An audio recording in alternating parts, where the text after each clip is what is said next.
इस कार्यक्रम के पुण्यार्चक हैं श्री रतन लाल जी, श्रीमती राजप्रभा, अशोक, ममता, आदित्य, रिद्धिमा, आकाश एवं विशाल सेठी कोलकाता, श्री सुनील जी, श्रीमती आशा जी, विक्की, श्रेया, सिद्ध एवं अद्विता है।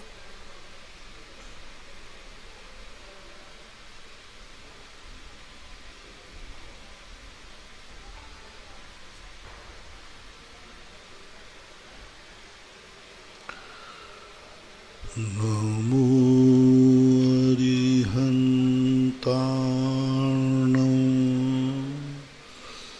नमो सिद्धाणं नमो आयर्याणं नमो वज्रायाणं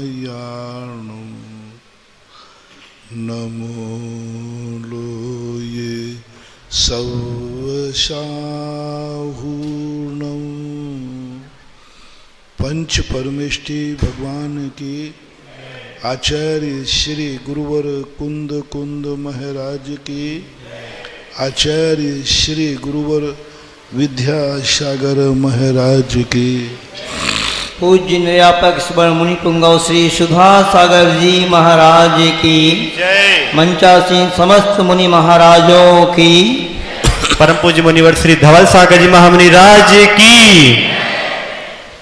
अपन सभी लोग पूज्य निर्यापक स्वर्ण मुनि पुंगव सुधा सागर जी महाराज के चरणों में यह संध्याकालीन जो प्रक्षणा स्वाध्याय है उसके लिए उपस्थित हुए हैं। और आप सभी लोग देख रहे हैं कि पूज्य मुनि पुंगव सुधा सागर जी महाराज इस भीषण गर्मी में भी कितना परिश्रम करते हैं। सुबह प्रातःकालीन बेला में वहाँ शांति धारा, फिर यहाँ प्रवचन, और प्रवचन भी उनका आप सभी देखते ही हैं किस प्रकार से वो करते हैं। मुझे तो ऐसे लगता है, शायद आप लोगों को भी लगता होगा कि साक्षात जब मुनि महाराज बोलते हैं तो ऐसे लगता है कि इनके कंठ में सरस्वती आकर के विराजमान हो गई है। ऐसी सिंह गर्जना मुनि महाराज करते हैं। ऐसी सामर्थ्य और शक्ति क्षमता मुनिवर के पास कहाँ से आई, शायद आप लोग जानना चाहते हो, चाहते कि नहीं बता दूं, क्योंकि मुझे मालूम है एक बार पूज्यवर ने ही सुनाया था। वो बात मैं आपको आज संक्षिप्त में बता रहा हूँ कि जबलपुर की बात है। पर्युषण पर्व का समय था। आचार्य भवन का स्वास्थ्य थोड़ा आगे पीछे चल रहा था। आचार्य भवन ने पूज्यवर को बुलाया और कहा कि आज का प्रवचन आपको करना है। महाराज जी ने कहा कि पर्युषण पर्व का समय था और 25-30 हज़ार पब्लिक जबलपुर नगर की संस्कार धानी की बात है, वहाँ पर होगी। महाराज जी ने कहा महाराज हमारी बस की नहीं है प्रवचन करने जाना। तो आचार्य जी ने कहा ना नहीं, आपको ही जाना है। जब बार बार निवेदन महाराज जी का ना का हुआ तब भी आचार्य भगवान ने कहा नहीं आपको जाना है। और मुनि महाराज फिर आचार्य भवन के आशीर्वाद से सभा में पहुँचे और वहाँ पर जाकर के उन्होंने जो प्रवचन किया, महाराज जी ने खुद बताया था कि उन्होंने सोचा था कि मैं आधा घंटे प्रवचन कर दूंगा, अब आचार्य भवन का आशीर्वाद है, किंतु आधा घंटा, 1 घंटा, लगभग 1.25 घंटा ऐसी धुआंधार वाणी महाराज जी की खिरी। और महाराज जी ने बताया कि आचार्य भगवान भी छत पे बैठ कर के वह प्रवचन पूरा सुन रहे थे। उसके बाद जब महाराज जी आए तो आचार्य भगवान ने आशीर्वाद दिया कि जाओ अब तुम्हारे लिए कोई डरने की बात नहीं, हाथी की तरह विचरण करना पूरे भारतवर्ष में, और अब तुम्हारे लिए कभी भी एक भी शब्द कहीं लिखने की आवश्यकता नहीं पड़ेगी और घंटों घंटों आप ऐसे ही प्रवचन करेंगे। तो मैं तो यही समझ रहा हूँ कि वह आचार्य भगवान का आशीर्वाद है जो आचार्य भगवान ने मुनिवर को दिया था। अभी मैं संतुष्ट नहीं हूँ इससे, अभी बाद में मैं शंका करूँगा और इस बात को और स्पष्ट करना चाहूँगा। अभी जो शंकाएँ आई हैं ऑनलाइन को मैं रख रहा हूँ, मुनिवर समाधान करने की कृपा करेंगे। राजश्री जी उज्जैन से किसी व्यक्ति के परिवार में मृत्यु हो जाती है तो महाराज क्या मंदिर जी में देहरी पर से जाकर के भगवान के दर्शन कर सकते हैं? और एक बात और उन्होंने पूछी कि कहीं कहीं पर ऐसा भी कहा जाता है कि पति की मृत्यु होने पर 1.25 महीने तक मंदिर नहीं जाना चाहिए। सूतक पातक की क्या सही विधि है, कृपया समाधान करने की कृपा करें। सूतक और पातक 2 प्रकार के होते हैं, तो इनमें बाहर से दर्शन करने में कोई आपत्ति नहीं। परिवार के कुटुंबजन जो हैं वो बाहर से दर्शन करते हैं, या जहाँ तक साल होते हैं दरवाजा जहाँ अभिषेक और पूजन वाले खड़े होते हैं उस स्थान को छोड़ कर के दरवाजे के अंदर भी जा कर के दर्शन करते हैं, तो दर्शन करने में कोई बाधा नहीं। बस किसी मंदिर की वस्तु का स्पर्श न करें, फर्श चटाई आदि उनको ना करें, कर सकते हैं। और ये बहुत गलत परंपरा है कि उसके पति मरण के बाद स्त्री को मंदिर जाने के लिए महीनों रोका जाता है। बिल्कुल गलत है, आगम सम्मत नहीं है। सालों तक वह स्त्री मंदिर भी जाने लग जाती तो बहुत जल्दी सुबह करके आई, कोई देख ना लेवे। अरे भाई, मंदिर जाने में कोई देख लेगा तो क्या फर्क पड़ता है? बाजार में नहीं जा रहे, कहीं दुनिया में नहीं जा रहे, मंदिर के लिए कोई पाबंदी नहीं होना चाहिए। 13 दिन का सूतक पूरे परिवार को है, तो स्त्री को भी 13 दिन का ही सूतक है। उसके बाद कोई सूतक नहीं है। अच्छे से पूजन पाठ करना चाहिए, कोई भी प्रकार का इस प्रकार का छुपाव नहीं होना चाहिए। योगांग जैन, सवाई माधोपुर। नमोस्तु महाराज जी। महाराज जी, जिस मंदिर में बिना मंगलाष्टक बिना मंत्रों सहित भगवान का अभिषेक होता है बिना विधि विधान के, तो क्या हमको पाप लगता है? एक बहुत अच्छा संस्मरण याद आ गया। पूज्यवर रविशरण महाराज ने पद्म पुराण के अंदर, इधर रावण की मृत्यु है और रावण की मृत्यु की अभी चिता जल रही है, उधर अनंत वीर करके कोई एक महाराज है, नाम में अंतर हो सकता है, उन महाराज का लंका में आना हुआ। इधर अभी चिता की अग्नि पूरी शांत नहीं हुई, प्रज्वलित नहीं हुई, उधर मंदोदरी आदि 16,000 रानियां भगवान के दर्शन करने चली गई। गंधकुटी लेकर भगवान आए लंका के अंदर, और वहां पर सारी नारियां, देखो अभी वहां पति की चिता जल रही है और वहां भगवान का आना हुआ, सब वहां चरणों में पहुंचे और तुरंत केसलॉन्च कर करके दीक्षा ले ली। अब बोलो, दीक्षा सूतक में हुई कि नहीं? उस समय सूतक चल रहा है और उन्होंने दीक्षा ग्रहण कर ली। तो धर्म की जो समय होता है, इन सब चीज़ों पर यह विचार नहीं किया करना चाहिए। हाँ, आप यदि घर में हैं तो मर्यादित मंदिर में जाएं। ऐसे कई प्रसंग आते हैं। पूज्यवर जिनसेन स्वामी ने महापुराण में ललितांग देव की जो देवी थी, उनके मरण करने पर 6 महीने उनकी उम्र शेष रही। वह देवी भी अपने विमान की सैया को छोड़ करके जैसे ही देव का मरण हुआ, जिनेंद्र देव के मंदिर में 6 महीने रहे। हालांकि देवों को सुआ सूतक नहीं होता, लेकिन एक बता रहा हूं कि देव के मरने पर देवी ने जाकर मंदिर में 6 महीने रही, ऐसा महापुराण के अंतर्गत। तो धार्मिक क्रियाओं में उतनी ही मर्यादा रखो जितनी आगम में कही है। लोक रूढ़ी और लोक परंपराओं से बंध करके धर्म से दूर मत रहो। अगला प्रश्न महाराज जी, योगांग जैन, सवाई माधोपुर से। इनका प्रश्न है महाराज जी, जिस मंदिर में मंगलाष्टक वगैरह नहीं होता है, कोई मंत्र वगैरह नहीं पढ़ा जाता है और वहाँ पर अभिषेक होता है और हम करते हैं, छोटा सा गांव है, 2 ही घर हैं, तो इस प्रकार हमें कोई दोष लगता है कि इस प्रकार अभिषेक करने से? दोष तो नहीं लगेगा, मंगला चढ़ के नंबर कट जाएंगे, नंबर कम होंगे। जितना जितना तुम नहीं करोगे उतने नंबर कम हो जाएंगे, जितना कर रहे हो उतने नंबर तो आपको मिलेंगे। अच्छा है कि आपको ये प्रतीति में आ गया तो मंगलाष्टक शुरू कर दें, मंत्र शुरू कर दें। आपकी प्रतीति में आ गया तो अब आपको शुरू कर देना चाहिए। अभी तक आपके ज्ञान में नहीं था, बात अलग है, अब आप शुरू करें। देव कुमार जी शास्त्री परिवार कटनी से महाराज जी, दान के बारे में इनका प्रश्न है कि जघन्य दान 10% और मध्यम 70%, उत्तम 50% कहाँ है, कैसे दान देना चाहिए? किंतु मुझे नहीं लगता है कि इतना भी दान कोई देता है, तो फिर कम से कम कितना दान हमें देना चाहिए? कृपया समाधान करने की कृपा करें। कितना चाहिए? कोई टैक्स नहीं है कि सरकार कोई निश्चित करे। टैक्स लिया जाता है, दान दिया जाता है, अपनी श्रद्धा के बल पर है। राजा हरिश्चंद्र ने पूरा राज्य दान में दे करके और काशी में जाकर बनारस में किस प्रकार की स्थिति बनाई।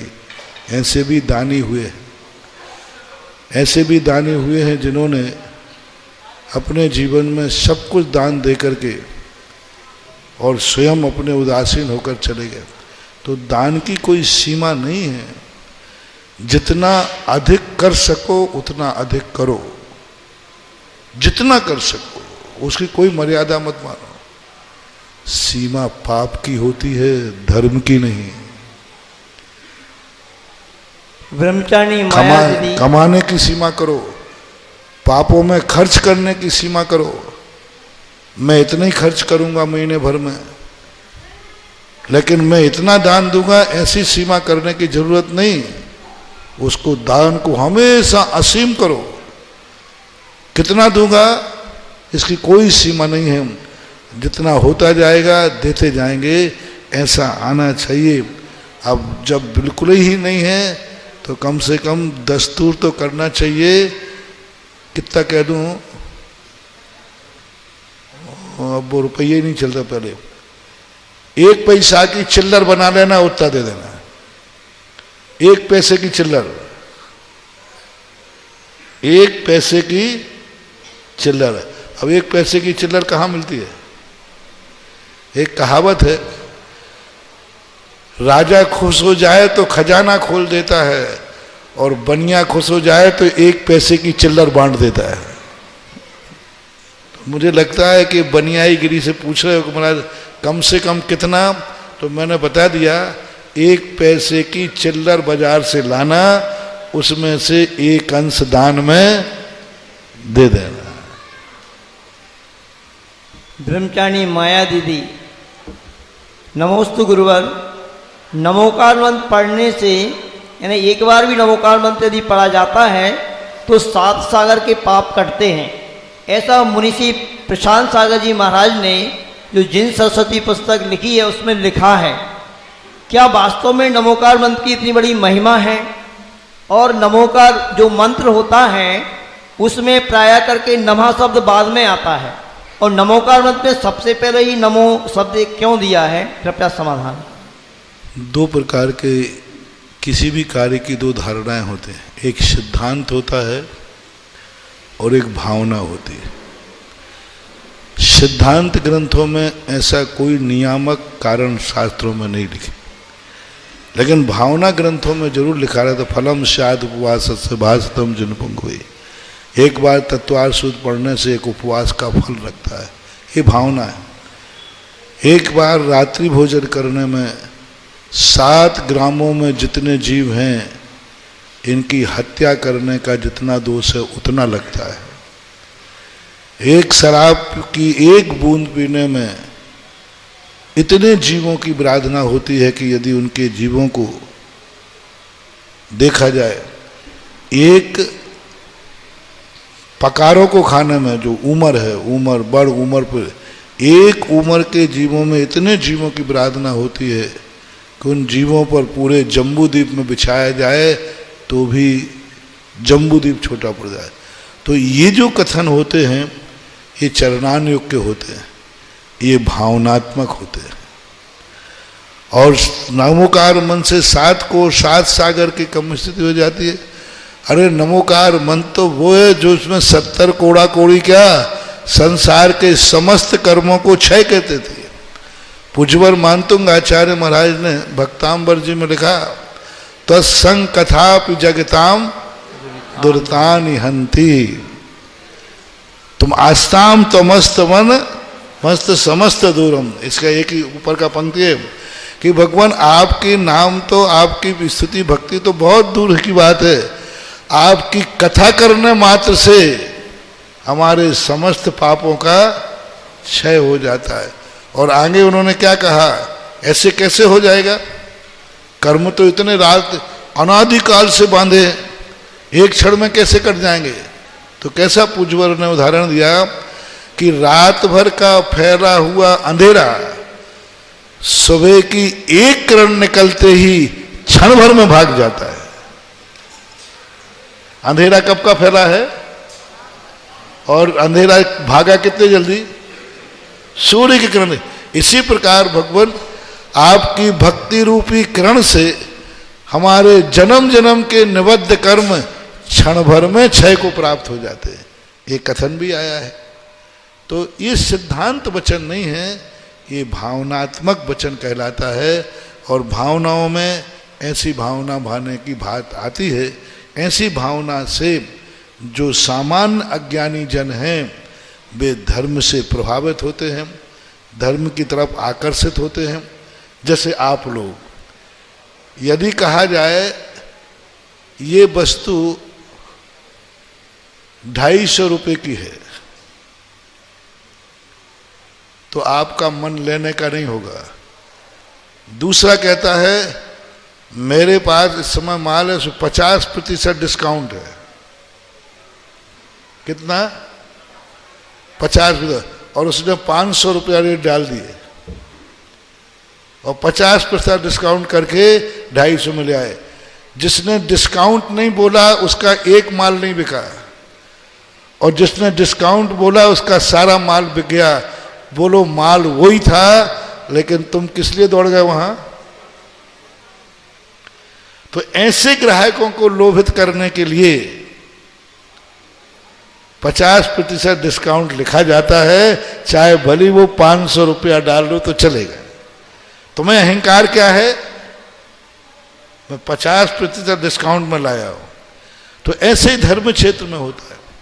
कई लोग कहते हैं मुझे फायदा बताओ पहले, क्या लाभ होगा, इससे क्या मिलेगा, तत्वार्थ सूत्र में क्यों पढ़ूं? तो उन्होंने कहा उपवास कर लोगे, वो तो नहीं बनेगा, तो एक बार तत्वार्थ सूत्र पढ़ ले, एक उपवास का फल मिल जाएगा।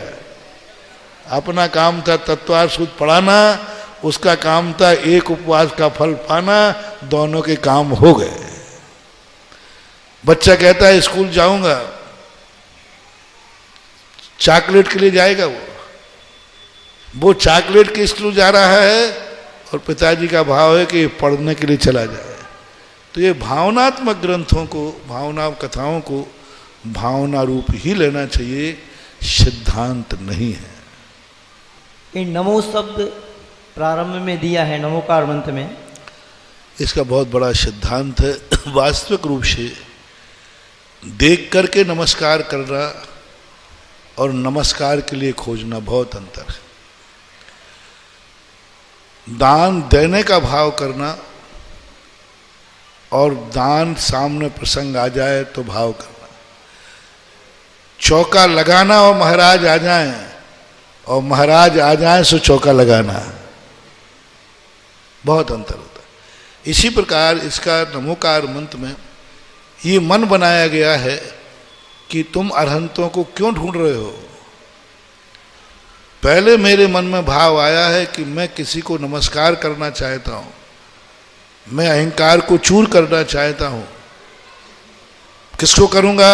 अरहंतों को। इसके ऊपर मैंने कई बार, 2-3 बार हम कई दिनों तक प्रवचन दिए कि नमो शब्द नमोकार मंत्र में पहले क्यों दिया, क्योंकि इसका जो विशद स्वरूप है वो समय साध्य है। प्रमोद जी जैन कटनी से नमोस्तु गुरुवर। मोक्ष होने पर सिद्ध भगवान की मुद्रा मतलब जो सिद्धालय में खड्गासन में होती है या पद्मासन में रहती है, कृपया समाधान। दोनों उल्लेख मिलते हैं। कुछ तीर्थंकर पद्मासन से कुछ खड्गासन से गए हैं, ये दोनों उल्लेख मिलते हैं तो मानना चाहिए। और सिद्धांत वचन ये है कि आगम में सिद्धांत में कहा है सिद्धों की अवगाहना कुछ कम 525 धनुष और जघन से 3.5 हाथ प्रमाण है। जब 525 धनुष सिद्धों की अवगाहना का उल्लेख है, इससे सिद्ध है कि खड्गासन मुद्रा में ही 525 धनुष बनेगा। और पद्मासन से भी सिद्धों की आकृतियां मिलती हैं, दोनों में कोई बाधा नहीं। ब्रह्मचारी विवेक जी गंज बासोदा से महाराज जी, इष्टोपदेश में एक श्लोक आता है, त्यागाय श्रेष्ठे वित्ते ममित्ता संचिनोति यः स्वशरीरम च पंकेन स्नास्यामीति निम्पति। इस श्लोक में ये जो दान के बारे में कहा है कि कोई व्यक्ति मैं दान करूंगा ये भाव रखता है और उसके लिए बड़े बड़े व्यापार इत्यादि करता है। हाँ, समझ गया, मैं समझ गया। समझ गए होंगे महाराज जी। बहुत बार सुनाया है, ये उनके लिए लिखा गया है जो मात्र दान के लिए ही कमाते हैं। मैं तो दान के लिए ही कमाता हूं।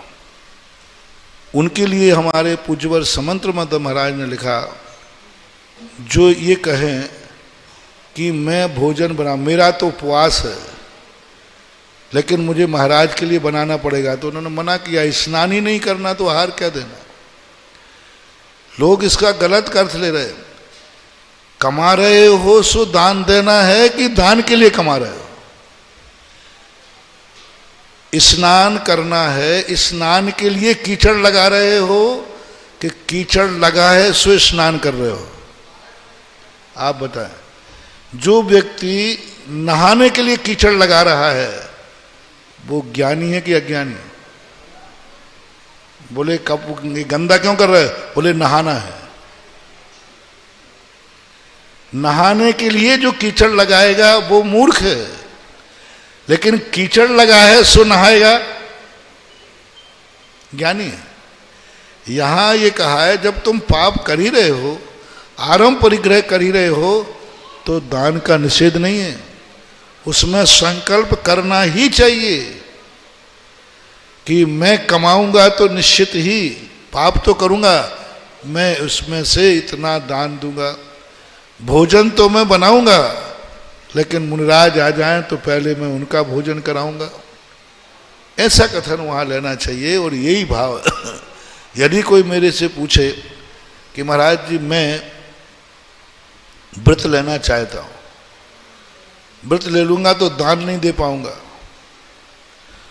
और दान देना है तो फिर व्रत नहीं ले पाऊंगा, अब आप सोच लो क्या करूंगा। यदि मैं व्रत ले लूंगा तो फिर कमाई बंद हो जाएगी, दान बंद हो जाएगा, और व्रत नहीं लूंगा तो हम कमाते रहेंगे, दान देते रहेंगे, तो हम उससे कहेंगे कि दान देना बंद करो, व्रत ले लो, श्रेष्ठ व्रत लेना है। लेकिन जो कहे कि महाराज जी मैं कमाऊंगा तो दिन रात लेकिन दान नहीं दूंगा, तो उसकी दुर्दशा है। गंदे हो रहे हो तो स्नान करना दान स्नान के समान मानना चाहिए। इसलिए यहां ये कहा दान मात्र के लिए जो करता है उसके लिए निषेध किया गया है, ऐसा मानना चाहिए। अन्यथा यदि ऐसा होता तो दान के प्रसंग बहुत बड़े बड़े लोग आते हैं, राजा किमिक्षिक दान देता है, दान का लोग संकल्प करते हैं इस कार्य में से मैं इतना दान दूंगा, ऐसा शास्त्रों में बहुत सारे उदाहरण मिले हैं। और अतिथि संविभाग सबसे बड़ा विकल्प है, आधा मैं दान में दूंगा, ऐसा। वंदना जैन ललितपुर से, नमोस्तु गुरुदेव। हे गुरुदेव, जब आप आचार्य भवन के पास पहुंचे तो ऐसे लग रहा था कि एक बहुत छोटा बच्चा अपने गुरु के पास पहुंच गया और उसको कुछ नहीं आता है। ऐसे ही आपके अनुज महाराज जी आपके सामने ऐसे रहते हैं जैसे उनको कुछ भी नहीं आता है। आप लोग एक दूसरे की इतनी मर्यादा रखते हैं, लेकिन हम गृहस्थों के साथ ऐसा क्यों नहीं होता? हम अपने घर के बड़ों की इतनी मर्यादा क्यों नहीं रख पाते? हम छोटे होकर भी घर के बड़ों को सिखाने की कोशिश करते हैं। हम बहुत होशियार बनते हैं, कुछ ऐसा मार्गदर्शन दें। शुरू में एक नीति है, साहब की अंगाड़ी और घोड़े की पछाड़ी। अपने बड़ों से कभी आगे निकलना, यानी अब समझ लेना कि मामला गड़बड़ होने वाला है। ज्ञान हो, चाहे बैठना हो, चाहे उठना हो, चाहे चलना फिरना हो, साहब की अंगाड़ी कभी नहीं करना चाहिए। साहब की अंगाड़ी का खतरा है। और घोड़े की पछाड़ी, कब वो लात मार दे पता नहीं। और साहब की अंगाड़ी, कब साहब का मन बिगड़ जाए और गड़बड़ हो जाए, एक तो ये है। दूसरा, नीति और मर्यादा कहते हैं अपने बड़ों के सामने सदा लघु रहने में हमारा ज्ञान बढ़ता है। बड़ों के सामने मूर्ख रहने में ज्ञान बढ़ता है। बड़ों से लघु रहने में इज्जत बढ़ती है। बड़ों से पीछे रहने में यश बढ़ता है। बड़ों के अपने आप को लघु मानने में मान इतना बढ़ता है कि फिर सारा जगत उसकी पूजा करता है। सारे जगत में मान्यता प्राप्त होती है। आप देखो, प्रधानमंत्री मुख्य होता है, 15 अगस्त और 26 जनवरी को देखना, प्रधानमंत्री मुख्य होता है। जैसे ही राष्ट्रपति आता है, प्रधानमंत्री कितने पीछे चलता है? एक कदम पीछे चलेगा वो। राष्ट्रपति के लोकसभा अध्यक्ष वही बना है, लेकिन लोकसभा अध्यक्ष आगे चलेगा, प्रधानमंत्री जो इतनी बड़ी शक्ति है, लेकिन जैसे राष्ट्रपति सामने आएगा तैसे ही प्रधानमंत्री उसके पीछे चलेगा। एक नैतिकता है, सभ्यता है। सब व्यक्ति अपने स्थान पर मूल्य होते हैं। जब बड़ों में समाहित हो जाते हैं तो वहाँ अपने आप में सबके साथ ही सबको सोचना चाहिए।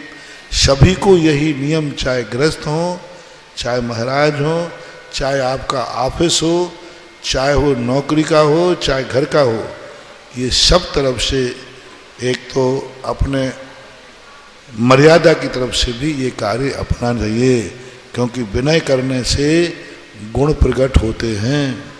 विनय करने से सामने वाले के गुण आ जाते हैं। देखो कितनी बड़ी बनियाईगिरी, देखो जैन आगम में कितना बड़ा सूत्र दिया। जो गुण बड़ों के सामने हैं वो मेरे पास नहीं है, अब मैं कैसे लूं? वो दे नहीं रहे, जबरदस्ती लिए नहीं जा सकते, जबरदस्ती लिए नहीं जा सकते। तो कैसे मिले? तो पूज्यवर उमा स्वामी महाराज ने कहा मिल जाएंगे। बंदे तदगुण, जैसे तो नमस्कार करोगे उनके गुण तेरे में अपने आप प्रकट हो जाएंगे। जिन गुण संपत्ति हो मध्यम। तो विनय करने से बड़ों की जो शक्तियां होती हैं वे शक्तियां अपने पास प्रकट हो जाती हैं। ऐसा हमेशा ध्यान रखना चाहिए। अब वात्सल्य रत्नाकर ज्येष्ठ मुनिवर पूज्य सागर जी मुनि महाराज यहाँ विराजमान हैं। मैं उनसे निवेदन करूँगा कि अपनी जिज्ञासा पूज्यवर के समक्ष रखें। और सबसे बड़ा सूत्र देखो, कितनी बड़ी बात, आज प्रातः काल भी शायद कहा होगा, जब भी तुम बड़ों के लिए खड़े होते हो, नमस्कार करते हो, उनको कुर्सी देते हो, उस समय बड़ों को तुमने उच्चासन नहीं दिया। आप चौके में महाराज से कहते महाराज उच्चासन बिराजिए। पूरी भक्ति के अंदर 9 भक्तियों में सबसे महत्वपूर्ण भक्ति आप छोड़ते हैं। पूजा करते, पड़घान करते, पाद प्रग्रहण करते, और सबसे 9 भक्तियों में श्रेष्ठ जो भक्ति है 1 सेकंड की है, उच्चासन बिराजिए। जब हम किसी को उच्चासन देते हैं और जब नमस्कार करते हैं, प्रणते उच्चई गोत्रम। अब देखो हम बड़ों के चरणों में झुके हैं और उस समय हमें कर्म कौन सा बंधा? उच्च गोत्र का बंध होता है। तो जिसको उच्च गोत्र में जन्म लेना है उसको विनय करना चाहिए। विनय ही उच्च गोत्र के बंध का कारण है, ऐसा मानना चाहिए। मुनि पुंगव निर्यापक समय मुनि श्री सुदासागर जी महाराज जी के चरणों में बारंबार नमोस्तु। मुनि श्री जी कृष्ण नील और कापुज्य अशुभ लिप्साएं भवनात्रिक देवों में पर्याप्तक स्थिति में पाई जाती हैं कि अपर्याप्तक में ही पाई जाती है मात्र? भवनत्रकों में देवों में हमेशा पीतांत लेशा ही है। अपर्याप्त दशा में ही कृष्ण नील कापोत लेशाएं होती हैं। पर्याप्तक होते ही उनकी नियम से, चाहे वो व्यंतर जाति हो, चाहे वो अम्बावरीश नाम के देव हों, चाहे किलबिस हों, उनकी पर्याप्तक अवस्था में नियम से तेजोलेशा ही मानी गई है, ऐसा सिद्धांत का वचन है। अब कई लोग ऐसा कहते हैं कि जब वो नरकों आदि में बढ़ाने जाते हैं, करते हैं, उनकी कृष्ण लेशा होती है। नहीं, कोतूहल होता है, उनके कसाय भाव नहीं होता। देवताओं की कसाय भाव कम आता है, कोतूहल भाव ज़्यादा आता है। तो वे मनोरंजन के लिए कोतूहल करते हैं, कसाय भाव भी उनको आता है, लेकिन मानी नहीं गई, ऐसा मानना चाहिए। पूज्य निर्यापक श्रमण मुनि श्री वीर सागर जी महाराज मंच पर विराजमान हैं। मैं अब उनसे निवेदन करूंगा कि पूज्यवर के समक्ष अपनी जिज्ञासा रखने की कृपा करें। पूज्य निर्यापक मुनिपुंगव श्री सुधासागर महाराज श्री के चरणारविंद में बारंबार नमस्तु। महाराज श्री, विपाक विचय धर्म ध्यान का स्वामी कौन होता है और संस्थान विचय धर्म ध्यान का स्वामी कौन होता है? क्या प्रतिमाधारी श्रावक संस्थान विचय धर्म ध्यान कर सकता है और एक अवरति श्रावक विपाक विचय धर्म ध्यान कर सकता है? अविरत सम्यक दृष्टि के संबंध में प्राय आगम वचन तो एक ही है कि आज्ञा विचय धर्म ध्यान। देश वृत्ति ही व्रत आ जाने से वो कर्मों का और पाप से बचने का अपाय कर सकता है। असंयमी होने से वो ना तो अपाय विचय करता है, ना कर्म में सोचता है, वो तो औदैहिक भाव में लीन होता है।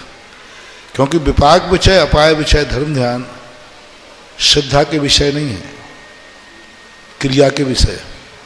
आज्ञा विचय एक धर्म ध्यान ऐसा है जो मात आज्ञा का श्रद्धा के रूप में स्वीकार किया है। विपाक विचय अपाय विचय क्रियात्मक धर्म है, और व्रत लेने के बाद ही विपाक विचय अपाय विचय ध्यान की धर्म ध्यान की चर्चा की। क्योंकि वृत्ति के लिए 3 धर्म ध्यान कहे। 24 ठाणा में भी धर्म ध्यान के अपाय विचय, विपाक विचय और अपाय विचय, ये 3 धर्म ध्यान कहे। एक सहजानंद वर्णी ने 34 ठाणा लिखा हुआ है, उसमें उन्होंने टिप्पण में विपाक विचय धर्म ध्यान अविरत सम्यक दृष्टि के लिए भी कहा है। लेकिन 24 ठाणा आदि में धवला की दूसरी पुस्तक में धर्म ध्यान के स्वामी इस प्रकार कहे, और संस्थान विचय का धर्म ध्यान का स्वामी मुनि महाराज ही हैं। मुनिराज में भी भावलिंगी मुनिराज ही हैं। नीचे गुण स्थानों में संस्थान, द्रव्यलिंगी को संस्थान विचय नहीं होगा। भावलिंगी मुनिराज ही संस्थान विचय धर्म ध्यान के स्वामी हैं। तत्वार सूत्र के अंदर धर्म ध्यान का स्वामी कहा नहीं गया, अन्य ग्रंथों से जानना चाहिए। एक अणुव्रति श्रावक भी 3 लोक का चिंतन कर सकता है, कहाँ कहाँ जीव रहते हैं, तो उसको भी संस्थान विचय हो सकता है। चिंतन करना और ध्यान करने में अंतर है। कल कहा था हमने, ध्यान में तद्रूप होना है।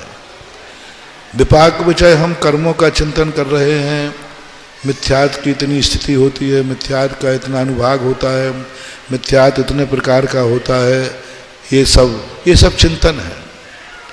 उस समय वो तद्रूप होता है। मान लीजिए उसका कर्म का तो निर्वृत्ति रूप होता है।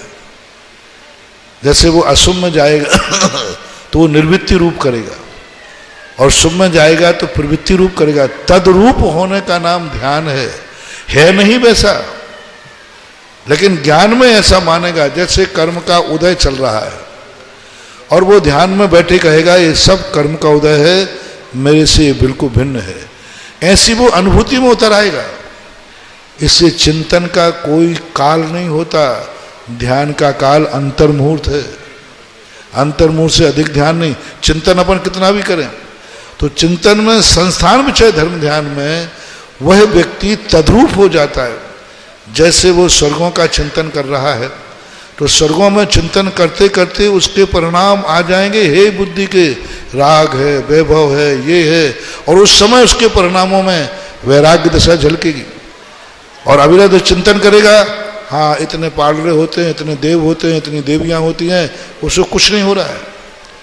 उदाहरण दिए देता हूँ, पेपर में पढ़ते हैं कि प्रतिदिन पेपर पे अपन ने पढ़ा एक्सीडेंट हो गया, फलाना मर गया। आप नाश्ता कर रहे थे, चाय पी रहे थे और पेपर पढ़ रहे थे, क्या फर्क पड़ा आपकी चाय में? बोलो। कुछ नहीं, हाँ ये मर गया, ये मर गया, ये हो गया, कुछ नहीं। चाय की चुस्की ज्यों की तो चल रही कि नहीं, और पेपर पढ़ रहे कि नहीं। उसी समय आ गया कि अरे ये गाड़ी नंबर तो मेरे ही है। अब देखना, ये गाड़ी नंबर तो मेरे ही है, इतने समय गए, कहाँ हुआ? अब चाय की चुस्की में क्या हो गया? ये एक्सीडेंट तो, ये तो मेरे ब्याही जी हैं, समधी साहब हैं। अब देखना, दोनों ने पढ़ रहा है, दो व्यक्ति धर्म उसी पेपर को पढ़ रहे हैं, एक का किसी से संबंध नहीं, उसकी चाय की चुस्की में कोई अंतर, तद्रूप नहीं हुआ। और जैसे दूसरे का संबंध हुआ वो तद्रूप हो गया। अब तद्रूप होने का नाम आर्त ध्यान हो गया। और जो पेपर पढ़ रहा है, ये मर गए, इतने मर गए, वो आर्त ध्यान नहीं है, वो चिंतन है। तो वहां पर जब व्यक्ति नरकों में जाएगा, वो तद्रूप हो जाएगा। ओहो, ऐसी वेदना, ऐसा अशुभ कर्म, ऐसी परिणति। संस्थान विषय का नाम अकेला नहीं कि 3 लोक का चिंतन करना। संस्थान विषय धर्म ध्यान जब कहलाएगा, 14 राजू उतंक नव लोक पुरुष संठान, ये हुआ चिंतन। 6 राजू उतंगल। अब देखो धर्म ध्यान बना दे, तामे जीव अनादि से भरमत है बिन ज्ञान। अब ये आत्मा की पर्याय बन गई उसकी, उसमें मैं। अब फिर वो क्या करेगा ध्यान वाला?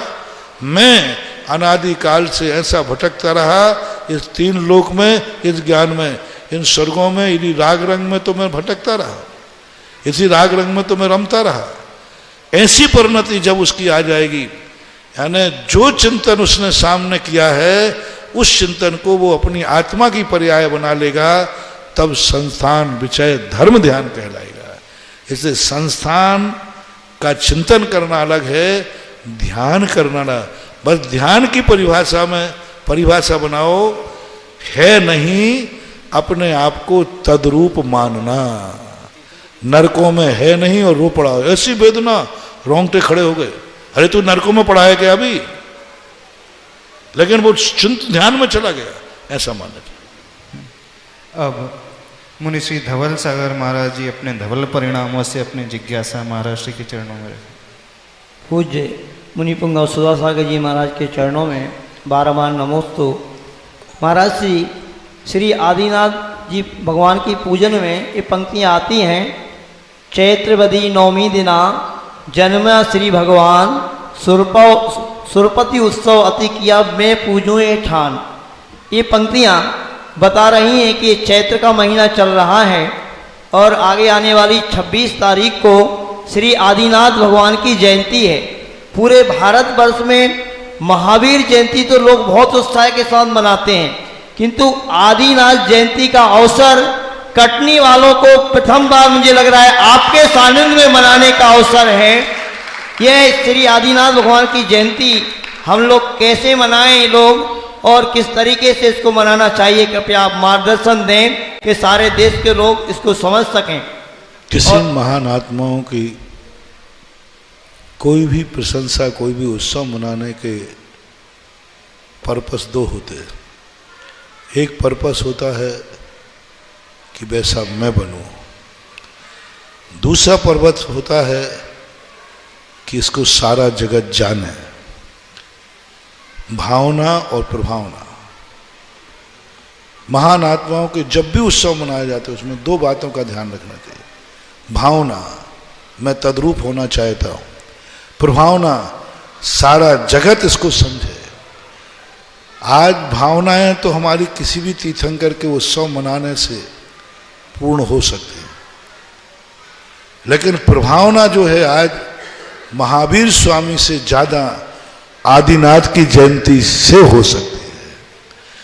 महावीर स्वामी की जयंती मनाने से हमें नुकसान हुआ अकेले, महावीर जयंती से नहीं। 24 तीर्थंकरों में मात्र महावीर स्वामी को हमने इतना जोर दे दिया, इतना जोर दिया, निर्माण महोत्सव, जयंती, महावीर स्वामी प्रवचनों में, उपदेश में, सब में महावीर महावीर महावीर। इससे भावनाओं में तो सुधार हुआ, हमारा कल्याण भी हुआ, कर्मों का क्षय हुआ। नुकसान इतना हुआ कि सारा जगत जानने लगा कि जैन धर्म के संस्थापक महावीर स्वामी हैं। और महावीर स्वामी 2500 से लगभग कुछ वर्ष पहले हुए, यानी जैन दर्शन की उम्र कितनी है? 2500 साल। बस ये स्थिति बन गई। इतनी बड़ी अप्रभावना हुई, इतनी बड़ी अप्रभावना हुई कि सारे जगत में, कोष में जैन धर्म के संस्थापक महावीर स्वामी, सारी दुनिया, ये गलती हमारी थी। हम महावीर स्वामी के अलावा हमने किसी का नाम लिया ही नहीं। हमने उत्सव मनाया महावीर स्वामी के, निषेध नहीं कर रहा हूं। इस हानि की पूर्ति करने के लिए आज सारे जगत को दिखा देना है कि महावीर हमारे संस्थापक नहीं है, इसके पहले भी 23 तीर्थंकर हो गए।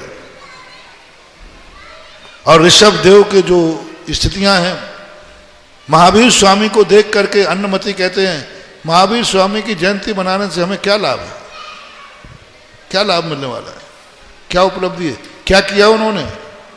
ना राज्य चलाया, ना जनता को सुख दिया, अपना जन्म लिया और 30 वर्ष में दीक्षा लेके कल्याण कर गए।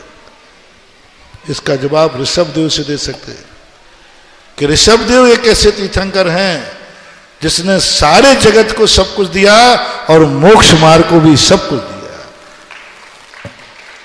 इसलिए आज जगत में जो कुछ भी है सब ऋषभ देव की देन है। चाहे मोची शिल्प बना रहा हो, चाहे कुमार मटके बना रहा हो, चाहे दर्जी सिल रहा हो, चाहे किसान खेती कर रहा हो, चाहे व्यापार कर रहा हो, इन सब के परम उपकारी आदि ब्रह्मा ऋषभ देव आदिनाथ है। इसलिए, और दूसरी बात है, आज डे का दिन चलता है, वो शिक्षा दिवस, मदर डे और भी वैलेंटाइन डे आदि, कितने डे का आज बहुत चल रहा है।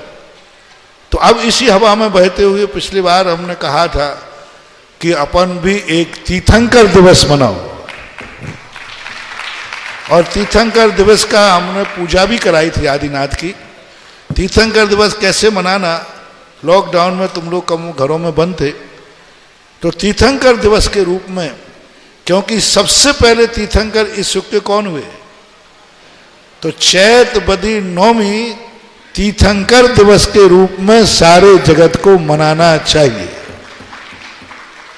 और उसको सारे दुनिया में हर व्यक्ति को कहीं ना कहीं, कोई कवि सम्मेलन के माध्यम से, कोई नाटक के माध्यम से, कोई षट कर्मों की झांकी लगा करके, जो जो उपकार, कोई ब्राह्मी शूद्री के ज्ञान से, कोई ऋषभ देव की 72 कलाओं से ऋषभ देव को उपदेश देते हुए ऐसा नाटक एकांकी करें कि ऋषभ देव 72 कलाएं सिखा रहे हैं, ऋषभ देव को उस राज्य अवस्था में प्रस्तुत करें, षट कर्म सिखा रहे हैं, षट कर्मों की झांकियाँ, 72 कलाओं की झांकियाँ, और उनके किए हुए उपकारों की झांकियाँ, उनकी तपस्या का दृश्य, उनके आदि और भी चर्याएं जो हैं, किसी रूप में आचार्य भगवान ऋषभ देव को जीवित करो तो ही तुम प्राचीन सिद्ध हो पाओगे इतिहास में।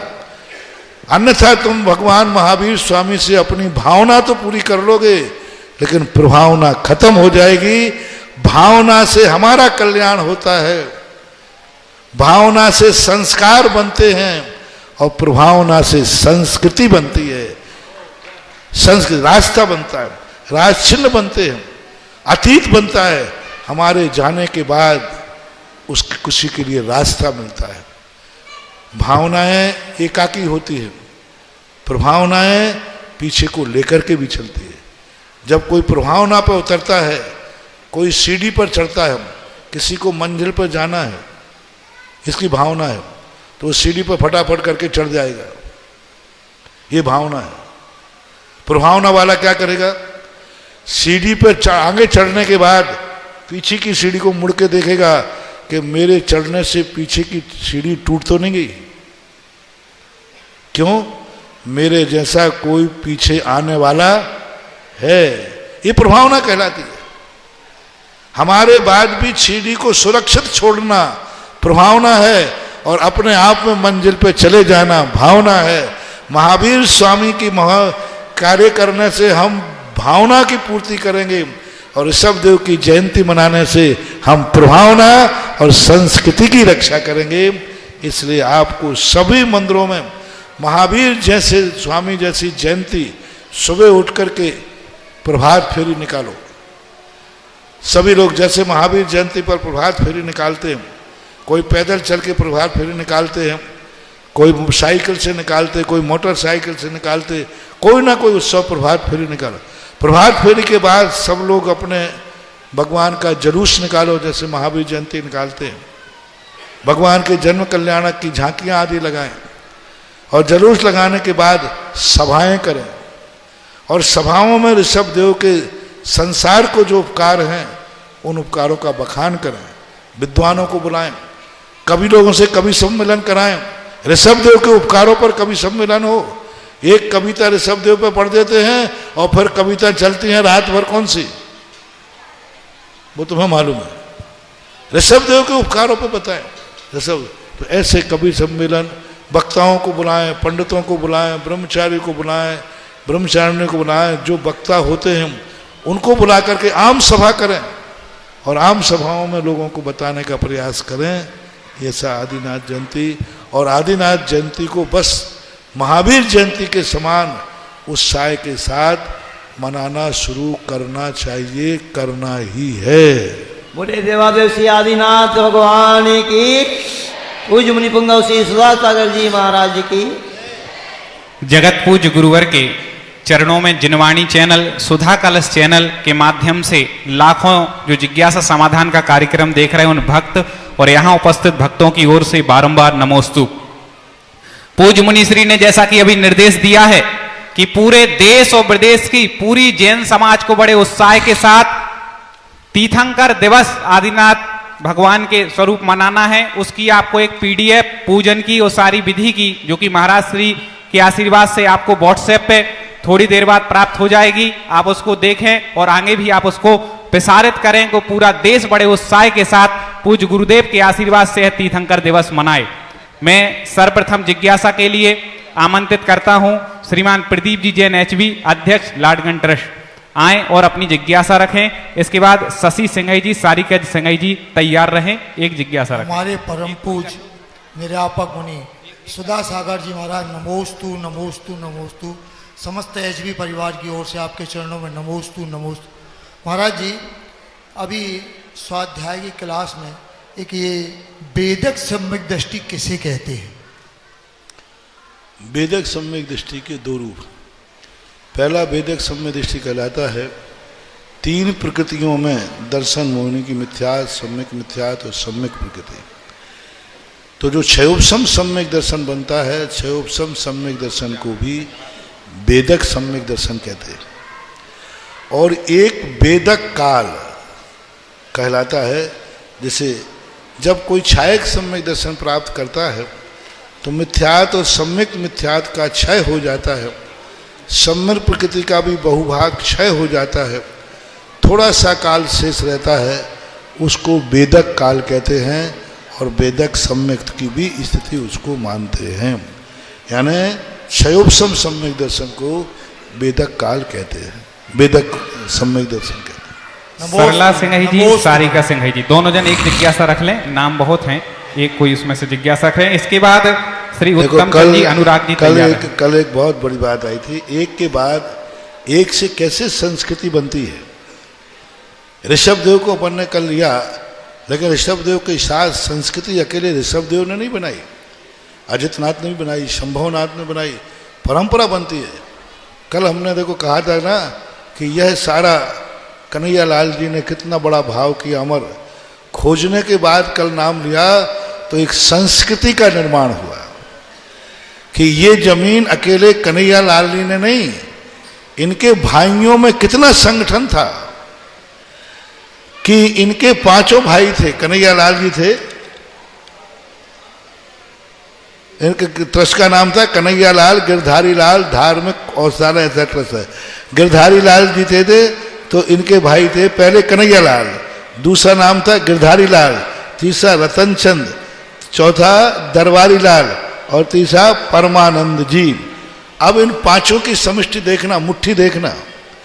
ये जो आज प्रांगण तुम देख रहे हो, ये 5 उंगलियों की बनी हुई मुट्ठी का परिणाम है, एक का नहीं। कल अपन ने एक की बात कही थी, लेकिन पता चला कि एक उंगली में जो ताकत आती है ना, वो इन 4 से आती है, जो 4 होते हैं।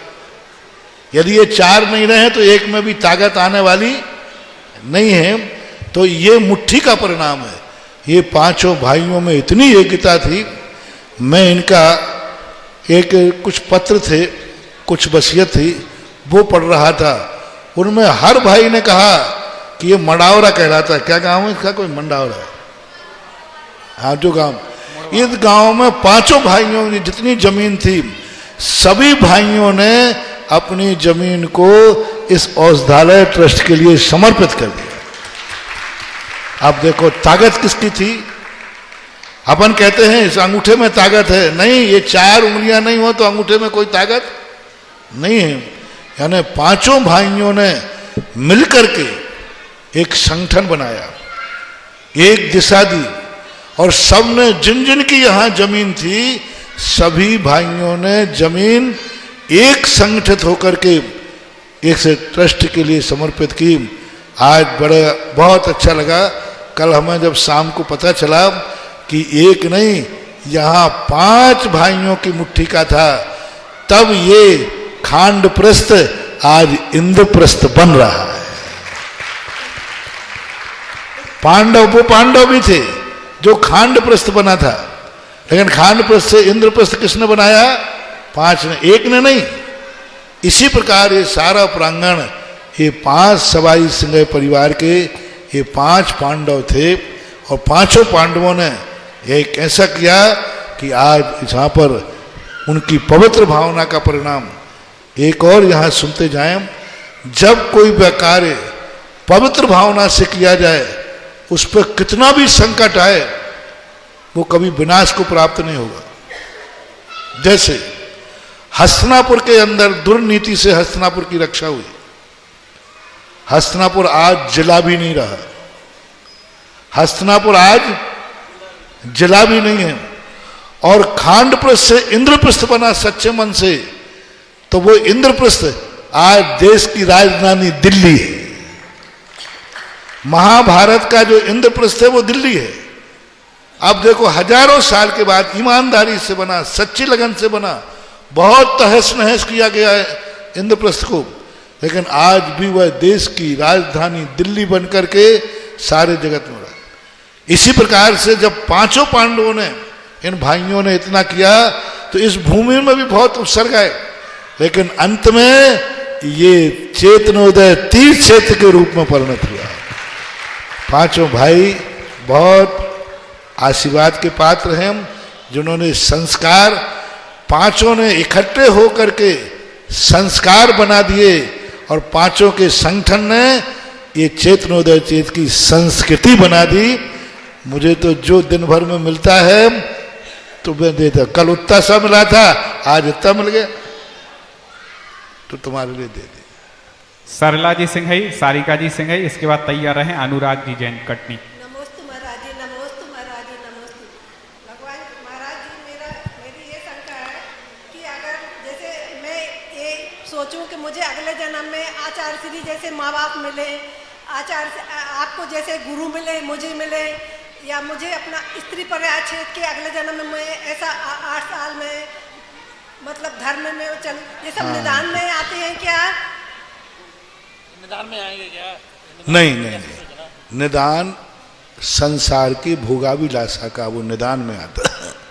अच्छे कार्यों का मिले, अच्छे धर्म का, ये निदान नहीं है, ये भावना है, करना ही चाहिए। स्त्री परिच्छेद जाए, हाँ हाँ, कोई बाधा नहीं।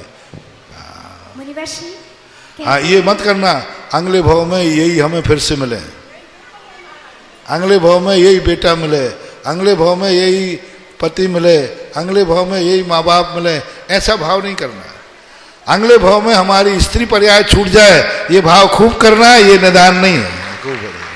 मुनिवर श्री कहते हैं जैसे यथागति यथामति, तो फिर जीवन भर का पुरुषार्थ क्या काम करता है?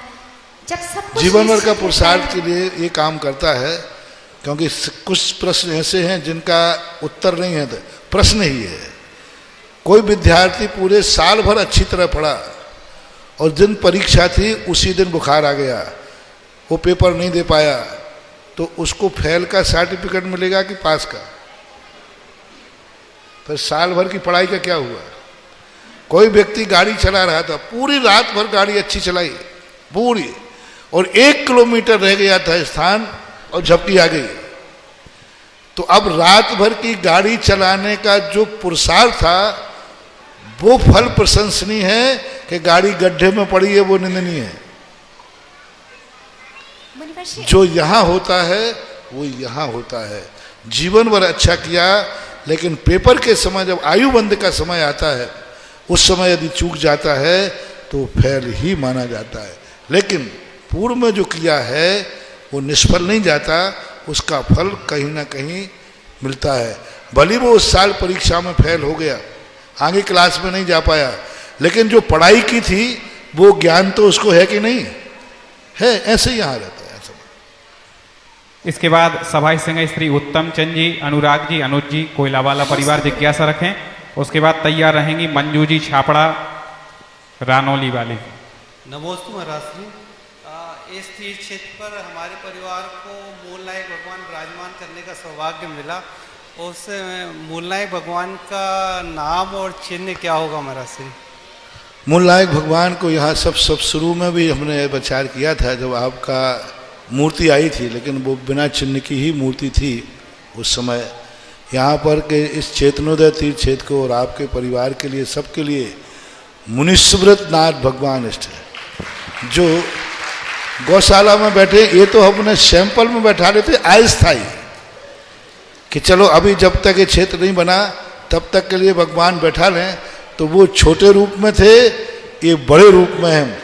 भारत में मुनिसुव्रत नाथ भगवान की इतनी विशाल मूर्ति पहली होगी जो चेतनोदय क्षेत्र में बैठ रही। इतनी बड़ी मूर्तियां हैं, लेकिन इतनी विशाल मूर्ति मुनिसुव्रत नाथ की ये पहली मूर्ति यहाँ कटनी में चेतनोदय तीर्थ से बैठ रही। इनका चिन्ह कछुआ होगा और मुनिसुव्रत नाथ भगवान होंगे। और एक ऐतिहासिक क्षेत्र महाराज जी के आशीर्वाद से 180 एकड़ जमीन पर आप सोचें कि महाराज जी जहां जाते हैं थोड़ी सी जगह पे विशाल बन जाता है, तो यहाँ तो 180 एकड़ है। कटनी वाले चाहें तो विश्व का सबसे बड़ा क्षेत्र यहाँ बन सकता है, क्योंकि महाराज जी का सानिध्य आपको मिल गया। बड़े सौभाग्य का विषय है, सौभाग्य की बात है। अब आप अपना कितना पुण्य जगा पाते हैं। अब मैं अगली जिज्ञासा के लिए मंजू जी, इसके बाद तैयार रहे प्रियंका विकास जी शास्त्री।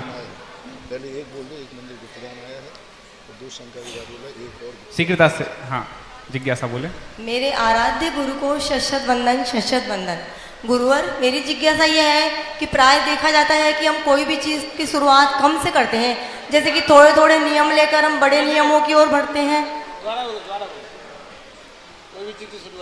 गुरुवर, मेरी जिज्ञासा यह है कि हम कोई भी चीज़ की शुरुआत कम से करते हैं, जैसे कि हम थोड़े थोड़े नियम से शुरुआत करते हैं, छोटी चीज़ से। जैसे कि हम छोटे छोटे नियम से बड़े बड़े नियमों की ओर बढ़ते हैं, लेकिन पुरुषार्थ सिद्धि उपाय में अमृत सूर्य जी महाराज ने यह कहा कि यो यति धर्मम कथयन नुपदिशति गृहस्थ धर्म मलमपि तस्य भगवत प्रवचने प्रदर्शितम निग्रह स्थानम, कि हमको सबसे पहले मुनि धर्म का संदेश देना चाहिए, बाद में गृहस्थ धर्म की ओर बढ़ना चाहिए। तो महाराज जी ऐसा क्यों? धीरे धीरे बढ़ना उनके लिए होता है जो कमजोर लोग होते हैं। जो शक्तिमान होते हैं उनको धीरे धीरे नहीं होता, वे एक अंतर मुहूर्त में ही संसार के अनादिकाल के कर्म को काट के मोक्ष चले जाते हैं। कुछ लोग ऐसे भी होते हैं जो एक साल में 2 परीक्षाएं दे देते हैं। कुछ लोग ऐसे भी होते हैं जिन कार्य को क्षण मात्र में कर लेते हैं। तो उनके लिए कहा कि कोई ये ना कह दे कि आपने हमें बड़ा उपदेश नहीं दिया, नहीं तो मैं तो मुनि ही बनता।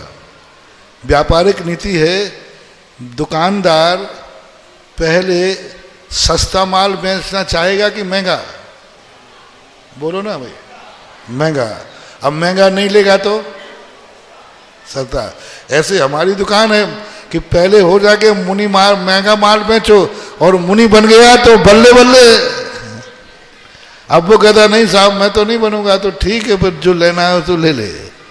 तो ये उपदेश की एक शैली कहलाती है। ऐसा महाराज जी हमारी 10 तारीख से 12 वर्ष का वो है, तुम्हारा भी आशीर्वाद दो सबको।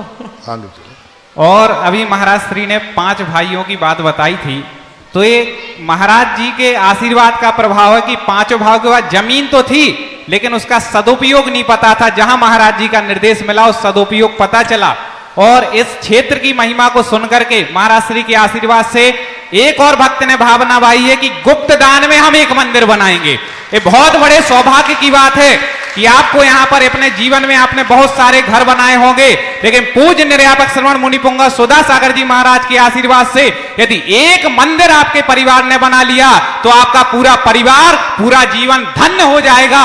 इसलिए कटनी वाले जितने सामर्थ्य रखते हैं, एक भावना जरूर बनाना, कटनी हो चाहे देश के, कि एक मंदिर हमें इस क्षेत्र पर अवश्य बनाना। ये भावना आप गुरु चरणों में जरूर रखें। कटनी में तो ये कह रहा है कि कटनी का कह रहा है ना, प्रत्येक व्यक्ति एक एक मंदिर बनाए। अमित बाबू यहाँ 700 घर हैं, मंदिर तो 24 ही है। 24 व्यक्ति चाहे 24 है, 5-6 तो हो गए, 5 हो गए देखो। हाँ चलो, अब एक और आ रहा, एक और है। श्रवण संस्कृत सांघानेर जयवंत हो जयवंत हो जयवंत हो। मुनि श्री के पावन चरणों में त्रिवार नमोस्तु नमोस्तु नमोस्तु। मुनि श्री मेरी जिज्ञासा यह है कि लोग कहते हैं कि पानी और जानवर का स्वभाव कभी नहीं बदलता, लेकिन दीक्षा लेते ही मुनि और आर्यिकाओं का स्वभाव कैसे चेंज हो जाता, कृपया मार्गदर्शन। ऐसा तो कोई बात नहीं, पानी का स्वभाव तो सदा ही बदलता है।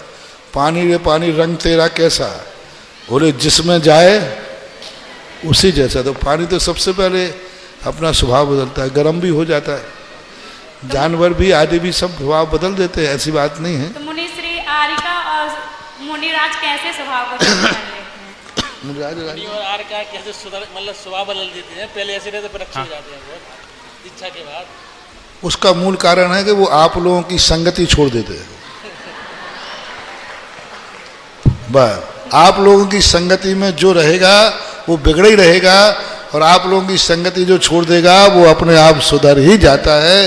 इसलिए महावीर स्वामी ने हम लोगों को घर परिवार सब छोड़ने को कह दिया। छोड़ गए, स्वभाव बदल गए, और नहीं छोड़ते तो नहीं बदलते, ऐसा। इसके बाद जिज्ञासा रखेंगे राजवीर जैन सराफ सतना, और उसके बाद तैयार रहें श्री मगन जी जैन कटनी। पकड़ो माइक, जल्दी जिज्ञासा पूछें अपनी। हे तीर्थ प्रणेता साधु परमेष्ठी भगवंत निर्यापक श्रमण, आपके श्री चरणों में मेरा 3 बार नमोस्तु नमोस्तु नमोस्तु। पूज्य गुरुदेव, मुझे रात में जल्दी नींद नहीं आती और डरावने सपने भी आते हैं, तो मैं ऐसा क्या करूं जिससे जल्दी सो जाऊं और जल्दी उठूं और मुझे डरावने सपने भी ना आए। नमोस्तु महाराज। देखो, जल्दी सोना और उठने के लिए तो एक ही है कि मोबाइल और टीवी ये 2 में ही देखना, तो जल्दी सो जाओगे। नियम ले लो कि हम रात में कितने बजे सोना चाहते जल्दी? महाराज नींद ही नहीं आती। कितने बजे सोना चाहते बोलो? 10 बजे। तो आप नियम ले लें कि हम 8 बजे के बाद टीवी और मोबाइल नहीं देखेंगे, 2 घंटे में नींद आ जाएगी। जी महाराज। 2 घंटे पहले से आप दोनों बंद कर दो, क्योंकि टीवी और मोबाइल की लाइट इतनी ज़्यादा खतरनाक होती है कि वो निद्रा को भंग करती है, और जब जल्दी सोओगे तो जल्दी उठोगे। अब स्वप्न की बात है तो स्वप्न की चिंता मत करो, स्वप्न में जो कुछ भी देखते हो उसको पिक्चर मान लो, जो दिख रहा है देखो, कोई बात नहीं। स्वप्न जो है अर्ध निद्रा में ज़्यादा आते हैं या कोई चिंता टेंशन से आते हैं, तुम तो आराम से जल्दी सो, स्वप्न अपने आप बंद हो जाएंगे। नमोस्तु महर्षि, जब आप आहार लेते हैं तब आप इतने हल्ले और शोर में कैसे आहार ले लेते हैं? जब कोई घर में खाना खाता है मेरे, तब दादी बोलती हैं कि हल्ला मत करो। आप इतने शोर में आहार कैसे ले लेते हैं? मैं दादी के शोर में आहार नहीं लेता। तो अब शोर में आवाज इसलिए ले लेता हूँ कि मैं कानों को उस समय बंद कर देता हूँ। उपयोग को हम लोगों की स्थिति उस समय उपयोग हम लोगों का अंजलि में होता है, और अंजलि में उपयोग होने से पता नहीं चलता कि क्या शोरगुल हो रहा है। जब आप लोग कोई टेंशन में हो, चिंतन में हो, गहन टेंशन में हो, तो उस समय सामने से कौन निकल गया पता नहीं, अरे भाई तुम तो यहाँ बैठे थे, पर मेरा उपयोग कहीं और था। इसी प्रकार हमारा उपयोग उस समय अंजलि में आहार में रहता है, इसलिए हमें शोरगुल सुनाई पड़ता नहीं। तुम करते रहो, हम अपना काम करते, तुम अपना करो। महाराज श्री और कभी कभी बीच में उपयोग हट जाता है तो अच्छा नहीं लगता, गड़बड़ लगता है, टोकना पड़ता है। पूज्य महाराज श्री का पदार्पण जिस जिस क्षेत्र पर हुआ है, वो क्षेत्र पूरे विश्व में एक विख्यात हो गया है, और उन क्षेत्रों पर जिन्होंने मंदिर बनवाए हैं उनकी भी सुख शांति समृद्धि निरंतर बढ़ी ही है। तो महाराज श्री ऐसी कौन सी शक्ति है जो ऊपर से उस व्यक्ति का इतने जल्दी कर्म का पुण्योदय आ जाता है कि वो यहाँ मंदिर बनाने के भाव करता और वहां व्यक्ति निरंतर आगे बढ़ता जाता है? इसके पीछे क्या है? ये पुण्यवान वह व्यक्ति साथी से पुण्य लेकर खुद आता है। हर व्यक्ति की हर चीज में, आंख में भी साथी से पुण्य होता है, कान में भी होता है, मुंह में भी होता है, पैरों में भी होता है, हाथों में भी होता है, धन में भी होता है, परिवार में भी होता है, मकान में भी होता है। हर चीज में साथी से पुण्य होता है। सम्यक दृष्टि को मकान मिलेगा, मकान रहेगा, लेकिन साथी से पुण्य से होगा तो उसमें मुनिराजों का आना जाना बना रहेगा। यदि उसके जीवन में धन आया है तो वह इसी करेगा, धन आएगा, लेकिन वो धर्म कार्य में लगेगा, पाप कार्य में नहीं लगेगा। आंखों में यदि साथी से पुण्य से आंख मिली है तो ये आंखों से हमेशा भगवान को देखेगा, नीचे जीवों को देखेगा। ये साथी से आंख है। प्रवचन तुम सुन रहे हो, इस समय कान तुम्हारे साथी से पुण्यवान हैं। इन कानों से धर्म की बात सुन रहे हो, अभिषेक कर रहे हो, उस समय हाथों में साथी से पुण्य है, क्योंकि पुण्य में जो ताकत आई पुण्य से आई, और हाथ पुण्य ही कर रहे। इसलिए जिन व्यक्तियों के धन में साथी से पुण्य बना होता है उनको मंदिर बनाने का भाव आता है। उनके परिवार के लोग प्रेरणा देते हैं। महिलाएं साथी समान कैसे हैं? माँ, बेटे, पत्नी, जो हमेशा अपने पतियों को कहते हैं मकान बने या ना बने, गाड़ी आवे या ना आवे, लेकिन मेरी भावना है कि तुम इतना कमाओ कि एक मंदिर तो जरूर बनाओ। एक स्थान पर एक बिटिया थी, उसके पिताजी ने मध्यम मार्गी थे, वो मध्यम वाले, उनके पिताजी ने उस बेटी के लिए कुछ 20-25 लाख रुपया जोड़ के रख लिए थे, और जोड़ के रखते रखे थे, बेटी के लिए ही रखे थे, और बेटी को मालूम था। और वहां पर मंदिर बनाने की बात जब आई, प्रवचन सुन के बेटी गई, बोले पापा मंदिर बनाने का भाव है। तो पापा ने एक ही बात कही, बेटा या तो मंदिर बना ले या तेरे पीले हाथ कर दो, मेरे पास तो और कुछ है नहीं। या तो तेरी शादी कर सकता हूं या मंदिर बना सकता हूं।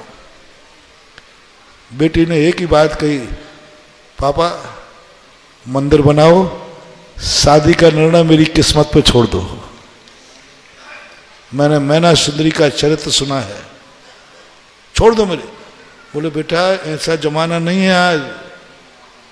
बोले जमाना ऐसा हो चाहे कैसे हो, आपका मैं तो जो मेरे दहेज के लिए, मेरी शादी के लिए है, बस यदि आप मेरे पापा हैं तो मेरी बात मानो, ये मंदिर में दान कर दो।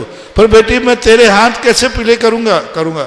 बोले कोई चिंता मत करो इसकी, मेरी किस्मत में होगा तो कोई ऐसा भी आएगा जो मुझे खाली हाथ ले जाएगा और हम उसके घर में लक्ष्मी बन करके जाएंगे। उस बेटी ने ध्यान दिलाया, पिता रो पड़ा, बोले महाराज बेटी जिद कर रही, मैं करूं क्या, जिद कर रही है और मैं पक्का है कि एक ही काम कर पाऊंगा, अब इसकी शादी के लिए जवान है, मगर कोई हमारे पास संपत्ति है नहीं। लेकिन बेटी ने कहा पहले पापा, ऐसी बेटियां भी होती हैं, ऐसी बेटियों को कहते, उस बेटी को देखकर लगा कि जरूर ऋषभदेव की ब्राह्मी सुंदरी कैसी रही होंगी, जिन्होंने अपना सारा जीवन एक पिताजी की मान मर्यादा के लिए समर्पित कर दिया। तो माताएं, बहनें, पत्नियां होती हैं, बेटियां होती है, बेटे होते हैं। कई बेटे कहते पापा मुझे कुछ मत देना, लेकिन आप तो बंदर बनाओ, मुझे कोई वसीयत नहीं में देना, आप तो खाली हाथ दे देना, मुट्ठी भर के दे, जो कुछ देना हम सब कर लेंगे, मेरे लिए कुछ छोड़ के मत जाओ, आप तो मंदिर बनाओ। तो ये साथी से परिवार कहलाता है। जब परिवार के सदस्य अपने मुखिया को धर्म कार्य के लिए प्रेरित करें, तुम तो धर्म कार्य करो, तुम मंदिर बनाओ, मेरे लिए कुछ मत छोड़ो, तो समझ लेना वो परिवार साथी से है। पत्नी कहे कि मुझे जेवर सोना चांदी मत बनाओ, तुम तो मंदिर बनाओ, तो पत्नी साथी से पुण्यवान है। किसके लिए प्रेरणा दे रही है? मां कर रही है तो मां साथी से है, बेटी कर रही तो बेटी साथी से है, भाई कह रहा है तो भाई साथी से है, पिता कह रहा है, तो जो तुम्हारे लिए धर्म की प्रेरणा देते हैं वो साथी से पुण्य से मिलते हैं। और ये साथी से पुण्य व्यक्ति पूर्व से बांध के आता है और कभी कभी स्वयं इसी भाव में भी तुरंत बांध लेता है। और ऐसा होता है जैसे चामुंड राय की माता साथी से माता थी और साथी से के परिणाम अपने बेटे से गोमटेश बाहुबली खड़े कर दिए। ये बात है। और इस साथी से पुण्य की महिमा को सुन करके जिस व्यक्ति का प्रबल पुण्य जागा है, ऐसे एक भक्त ने और भावना बनाई है कि महाराज श्री आपके मंगल आशीर्वाद से अपने पूरे परिवार के कल्याण के लिए हम एक मंदिर गुप्त दान में बनाएंगे। तो ये बहुत बड़े सौभाग्य मानना, जिंदगी भर जो कमाया है वो भी लग जाए यदि एक मंदिर बनाने में, तो समझ लेना आगे कि हमारे जितने भाव जब तक मोक्ष नहीं हो रहे वो सार्थक हैं। और पूज्य गुरुदेव के जहां पे चरण पड़ जाएं और जिस भक्त को मंदिर बनाने के लिए आशीर्वाद मिल जाए, उससे बड़ा पुण्यशाली संसार में कोई हो नहीं सकता है। तो आप इस भावना को अपने जगाते रहें और ये साथी से पुण्य अवश्य अर्जित करें। जिज्ञासा के लिए मगन जी इसके बाद तैयार रहेंगे श्रीमती सपना जी जैन व्यवहारी। निर्यापक मुनि श्री सुधा सागर जी महाराज, निर्यापक मुनि श्री वीर सागर जी महाराज के पावन चरणों में बारंबार नमोस्तु। मुनि श्री जी, नमोकार मंत्र को महामंत्र क्यों कहा गया है? कभी निर्भय हाथ मुझे ये बताया था कि इसमें पंच परमेष्ठी भगवान की निष्काम भाव से आराधना की गई है। अन्य मंत्रों में फल की प्राप्ति के लिए आराधना की जाती है, इसलिए नमोकार मंत्र को महामंत्र कहा गया है। ये कहाँ तक सही है? कृपया सही है। महानता जो होती है, क्योंकि नमोकार मंत्र में वे शक्तियाँ बैठी हैं जो सारी शक्तियों के उपदेष्टा है। सारी शक्तियाँ इन्हीं से निकली है, सारी शक्ति के निर्देशक वही हैं। तो पांच परमेष्ठियों के द्वारा ही हमें संसार के सारे जगत मिलते हैं, सारे मंत्र मिलते हैं। तो जो स्वयं मंत्र दाता हैं वो जहां बैठे हों तो वो अपने आप महामंत्र रूप हो जाता है। और इसके बाद श्रीमती मीनू जी जैन, श्रीमती हिमांशी जी परिधान एक साथ आकर के एक जिज्ञासा रख लेंगी, समय कम है। हाँ,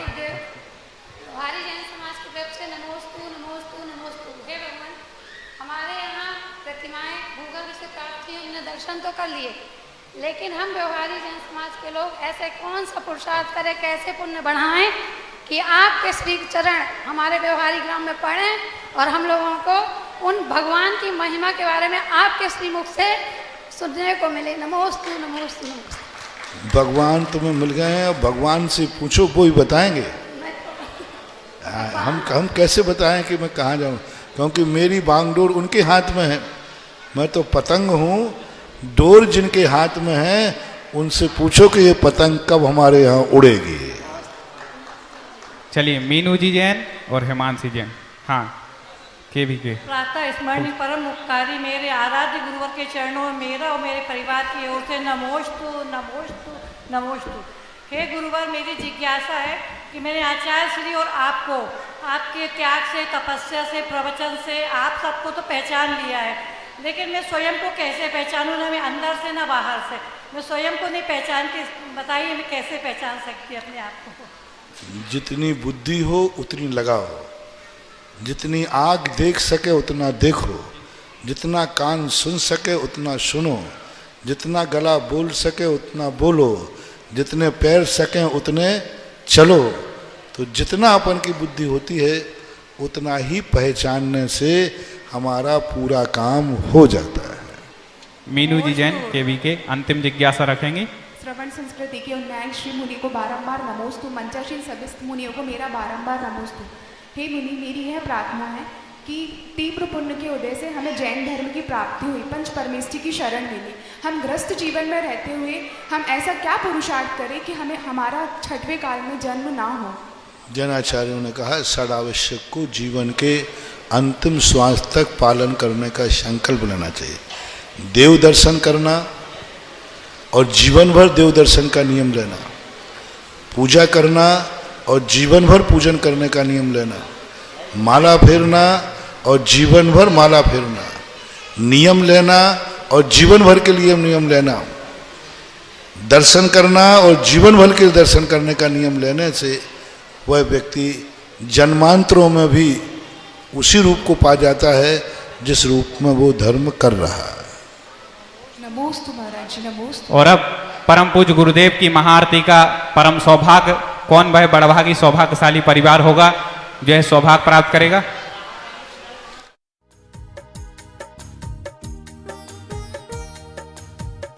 इस कार्यक्रम के पुण्यार्चक थे श्री रतनलाल जी, श्रीमती राजप्रभा, अशोक, ममता, आदित्य, रिद्धिमा, आकाश एवं विशाल सेठी कोलकाता, श्री सुनील जी, श्रीमती आशा जी, विक्की, श्रेया, सिद्ध एवं अद्विता हैदराबाद।